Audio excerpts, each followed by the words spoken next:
covering the stories that impact your life, your town, your state, and your future. This is the Means Report with your host, Brad Means. Hello, everybody, and welcome once again to the Means Report. We appreciate you spending part of your day with us. Today, we are talking about what I have quickly learned is a very popular topic. It's the topic of CBD, and we're going to take a look at the research that's going on right here at home when it comes to that compound. We're going to take a look at the applications for it, and we're going to show you at the end of this broadcast how to stay in touch. And I talk about learning how popular this is because I asked folks before this interview if they had any questions about CBD, and people have a lot of questions about it. It really hasn't been legalized for that long. It was back in 2018 when Congress made it legal, and then you really started to see it on the national scene. Joanne Merrigan, a reporter at our sister station down in Savannah, covered those early days. So it really isn't a fad. It's real deal stuff. Peter Broadhead from Brighter Day has been studying CBD for years. So CBD stands for cannabidiol. That's a compound found in hemp, which is basically the same plant family as marijuana. Well, the big advantage of CBD, very different. It has very different psychological effects, so it doesn't make you stoned. And in fact, it helps your focus. It does the opposite. What they have here, they have a gold label and they have a regular. You can find a variety of topical products or even pills. Broadhead says CBD is unique in how it sends signals to the body about pain and inflammation. So the inflammation pathways come into balance. Pain signaling comes into balance. And when in doing so, people get noticeable benefit when they take it. People with chronic pain are turning to CBD products because they don't get the side effects of over-the-counter medications. That growing popularity may be why major retailers are getting on the bandwagon. It's a wild west out there, and so hundreds and hundreds of companies are jumping on because they see a gold mine in it. You want to see full spectrum. Broadhead says all products may not be made equally, so he says look for labels that say full spectrum. That means more plant compounds have been used. And he says also look for CO2, which means no chemicals were used in the extraction process. While CBD can be somewhat expensive now, Broadhead does expect prices will come down. My feeling is with the legalization of growing hemp in the United States, the availability is going to go, supply is going to go way up, and supply and demand, the prices are just going to start coming down more and more. He thinks CBD holds even more promise for pain and even anxiety relief. In applications where this applies, there can be great benefit, I feel. So now here we are, 6 years later. How much has happened since then? Where do we stand when it comes to the world of CBD? Well, let's talk about it with Dr. Babak Baban. Dr. Babak Baban is an Associate Dean of Research, and I'm going to read all this. Sure. An immunologist, a professor at the Dental College of Georgia, and one of the founders of Medicinal Cannabis of Georgia, an Augusta-based biomedical research and development company. So whether it's in the lab or as an entrepreneur, you're very busy, Dr. Baban. Thanks for talking to me. Absolutely honored to be here. Thank you. Well, it is our honor indeed. And I want to just kind of give some basic background on CBD. This is a compound, and you kind of correct me if I'm wrong, please, that's found in marijuana, but it's not the mind-altering part of the plant? Correct. So cannabis plant has about 113 compounds, which we call them cannabinoids.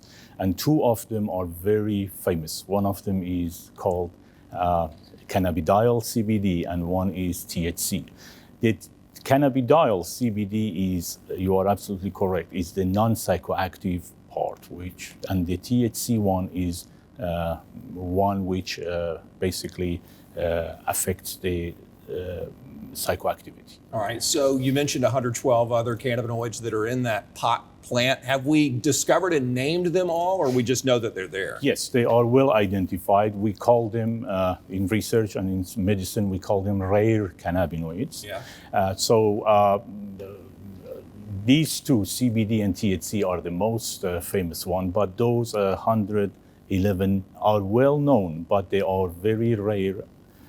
They have their own features, and they are under investigation also. How do you extract, whether it's THC or CBD in your case, how do you extract it from the plant and then be able to use it? Sure. So for our purpose, for research in Augusta and in university and in the company, we purchased the extract one. We basically try different extraction. It is done in the fully pharmaceutical companies, and it goes through a biochemical separation, and basically we purchase the extract one based on our needs. What's it look like? Is it liquid?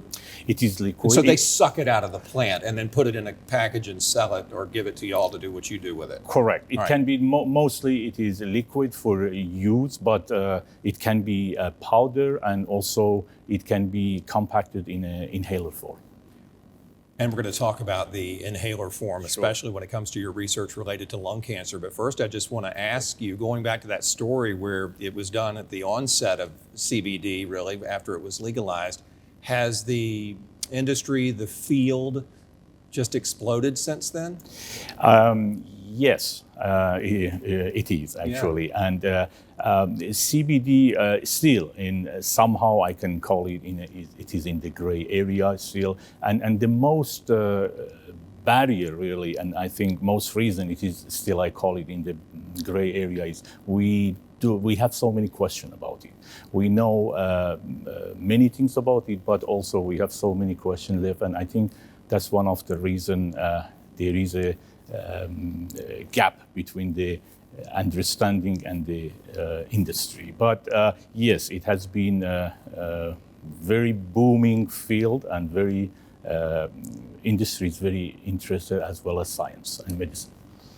Do you hear about any apprehension about the use of CBD from the public? Maybe members of the public who think, I don't care what he tells me, this is pot. Yes. And that is the education. And one of the reasons, really, what we actually try to do, the first step, we want to basically, first of all, define the CBD and make it very clear that what it is. And secondly, we need to tell public that exactly what you mentioned, how to use CBD in a better way and in an appropriate way. But yes, that is a common expression sometimes I hear. Yeah.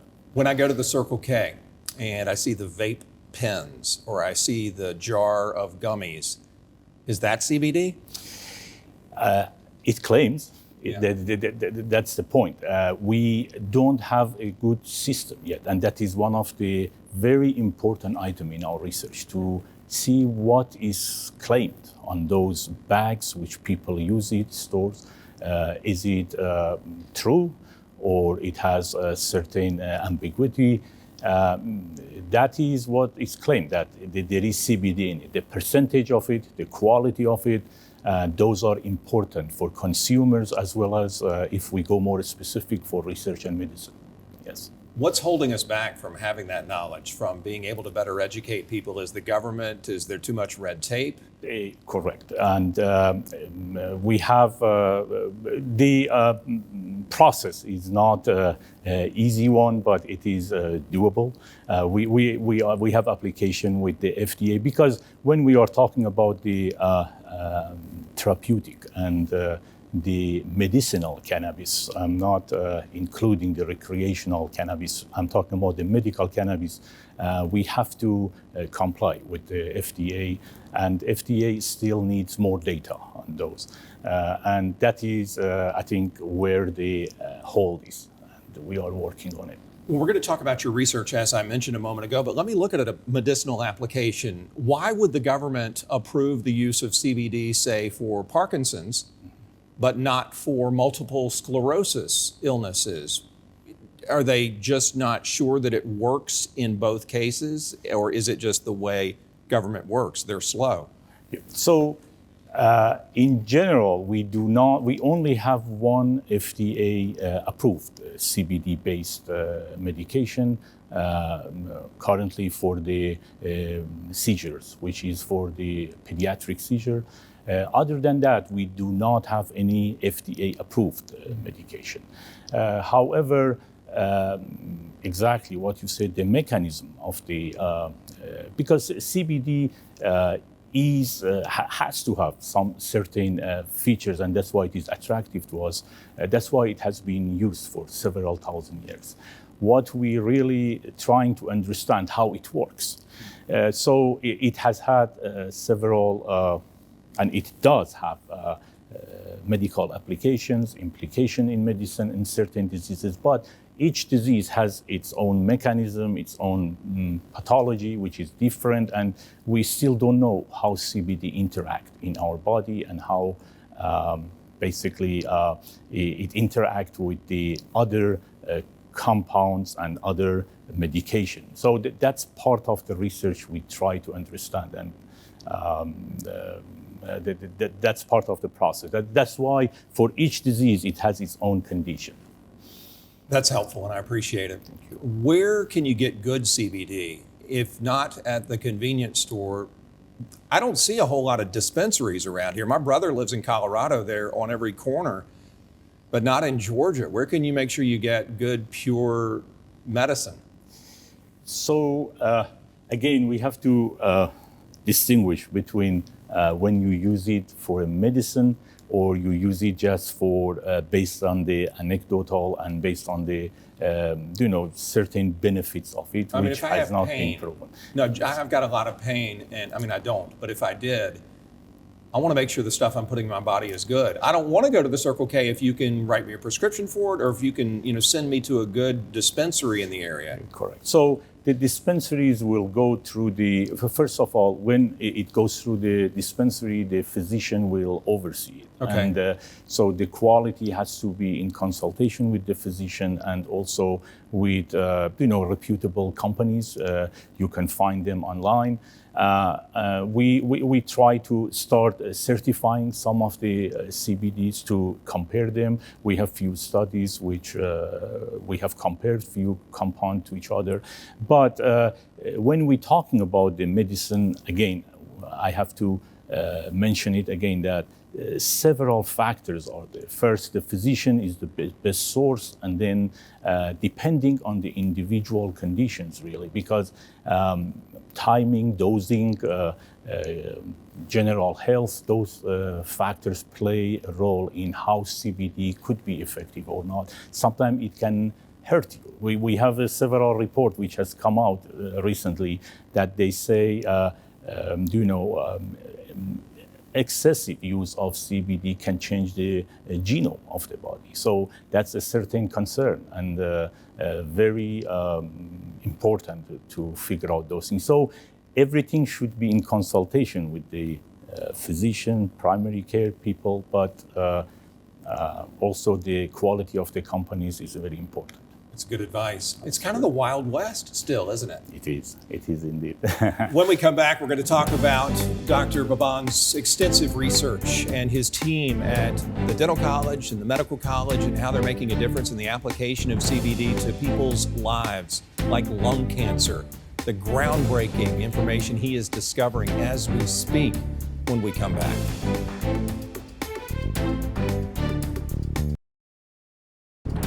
Welcome back, everybody. CBD is our topic here on the Means Report. Dr. Babak Baban from the Dental College of Georgia is doing tons of research on it, and he's made some groundbreaking discoveries. They're getting international attention as we speak when it comes to the use of CBD, especially, Dr. Baban, if you inhale it, and how it can possibly impede the growth of lung cancer. Now, I say that, and I think that's incredible. People should be jumping up and down in the streets. How excited should we be about this, especially if we have a friend or loved one battling lung cancer? Yes, so as you know and viewers know, lung cancer is a very devastating cancer. It is the main cause of death among the cancer in the United States. So it is the deadliest one among the cancers. CBD and its effect on the lung cancer, we have an extensive research, as you mentioned, on it. It is in the very embryonic stage. Still, it is in a very preliminary stage. It's just with mice at this point. Yes, it is very we call it preclinical. It is basic. still, but we have been very encouraged and excited by the early results we have seen. We have used a very unique, our own design for the first time in the world. We have tried the inhaled CBD, no injection, no oral, and we believe that that has been very important in increasing the efficacy of the treatment. How do you make the CBD inhalable? Is it a mist? It is a oil which has been compacted in an basically inhaler capsule, and a sponsor, our sponsor company, the Driftmaster Holding, is making it for us. They are based in Texas, and they make it for us, and we have been using it in the animal. The interesting thing about our research, which made us very more excited, we basically implanted a human lung cancer in the mouse. So it is not just the mouse model, it is a basically human lung cancer which has been transplanted into the mouse, and we treated it with the inhaled CBD. So two new elements in that. One was inhaled CBD, and one was the good thing, it was on the human. But as I mentioned, it is still very early stages, but we have got very encouraging data with huge support from scientific community. When you say it's in its embryonic stages, we talking years or decades if this turns out to be something? Hard to say, because it has many layers before we get there. If we can have our approved process for the small clinical pilot trial, because always preclinical trial, basic in the animal, you cannot really guarantee, or you cannot predict if it can be translated exactly into the actual human environment. So that's why that's very important. If we can take it, it may basically shorten our process and our research for more decisive and more deep understanding of what's going on there. But what does the CBD do once it gets inside the mouse? Does it attack the lung cancer cells? Does it shrink the blood vessels so it can't metastasize as quickly? What happens? So there are several hypotheses which we are following, but based on our evidence because we have also few other cancer model, but what we have seen in lung cancer particularly, and we have one model for the glioblastoma, which is a brain tumor, we have seen that CBD affects the angiogenesis of the tumor. Angiogenesis means the tumor makes new blood vessels to be fed by them. So and get bigger? It gets bigger. So CBD basically blocks that process and doesn't let tumor to receive the nutrition and nutritional material from the body. So it helps to block the new vessel formation.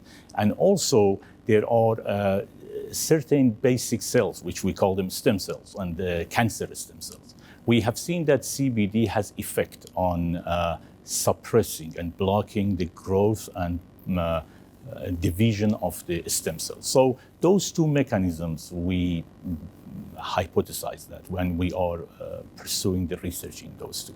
You know, you mentioned the application of CBD for pediatric seizure patients. Yes. Are y'all still doing that? And is it helping those? I mean, if a child with epilepsy, can they benefit from this? Yes. Currently with the drug, which is approved by FDA, we have about between 25 to 30% improvement in those. But we have a very extensive research with, I can say from here that we are almost about to publish it, which we have a very better version. I can say better because we have more efficacy of the CBD through inhalant for the seizure. But we are preparing the publication very soon. You know, you mentioned the ability of CBD, we hope, to keep a tumor from getting larger, a brain tumor, for instance. Can it eventually shrink it, or does it just, for that patient one day down the road, allow them to maintain the quality of life with the current tumor inside of them? In other words, does it make it go away, or does it just stop it from growing? What we have seen in animal model, both. Okay. It increases enhances the life quality. It improves some side effects and adverse effect of the chemotherapy, because this is in addition to the standard treatment. We at least at the early stages, and then also it has a very, very profound effect on the tumor growth. Couple of quick questions in our remaining moments together. Does CBD show up on a drug test? Some people are reluctant to use it because they think it will. If it is specifically targeting CBD, yes, but not in general blood tests, no. But if you specifically target it, but CBD, yes, it, like every other chemical and medication, definitely, certainly has certain side effects, but CBD in general is not a psychoactive, is not an addictive one, and it is a very relatively, what we call it, relatively safe medication compound, but definitely has certain side effects which we try to find out. Can somebody who has substance abuse issues, addiction issues, use it, or might it be a trigger, and because it's close enough to marijuana to give them that taste? Yeah, well, it can be used. Actually, it has been used several decades ago. In 1970s, it had been used for drug withdrawal. And we have certain, one of my group working on that aspect for the opioid crisis and use of CBD to treat it, but it's hard to say. It needs more expertise in it, in the behavior and opioid and drug addiction, but they are similar but very different mechanisms. All right, last question, Sure. Just a few seconds left. What's the next great frontier? We're celebrating your success, Thank you. Dr. Baban, in the entrepreneurial field. What's the next thing for CBD where somebody can go, you know what, that's going to be my startup, or are you hiring?